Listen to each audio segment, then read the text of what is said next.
This was going to lead out to the workout questions, but I've snuck in a couple of extra ones that I'm very interested in. This fella is, and I don't know how you are with like numbers and money and stuff like that. So if you don't want to say any numbers, you don't have to. Don't worry. But this fella says, "What was your biggest payday in the NWA and your biggest payday in the WWF? And financially, what was your best year in wrestling?"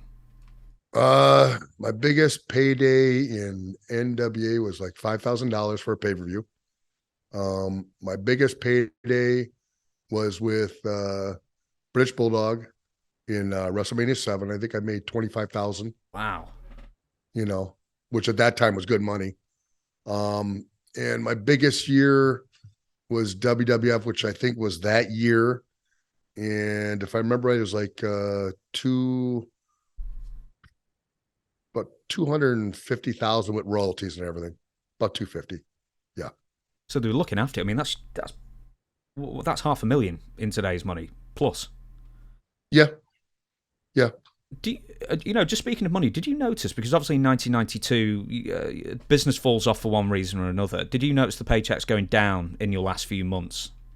Yeah, they went down. I really noticed that when they ordered the WBF, when they brought World Bodybuilding Federation, our paychecks went way down because, he had to pay all those guys, and he was paying those guys good. And it pissed a lot of us off because we're doing all the work. We're making all the money for them.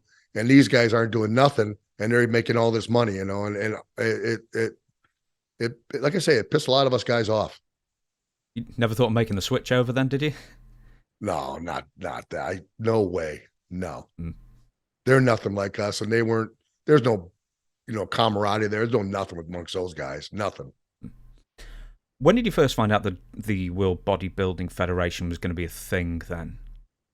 Just through the grapevine, hearing about it, that Vince was thinking about starting a bodybuilding league. So, yeah, it is what it is. What are your paychecks like? What percentage did they start going down to fund the WBF? Probably about 25%. That much? Yeah, that much. Yeah, they went down quite a bit. Who figured out that it was directly the WBF that was siphoning off your profits? It wasn't hard to figure out because we still have big crowds, and all of a sudden our paychecks going down after that started. It's not too hard to figure out. Did you meet any of the guys, or? Yeah, we met some of them, and they were scared of us.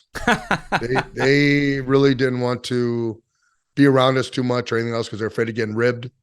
Everything else and that stuff, and they're just, they're bodybuilders. They're not tough. They're not like the guys were.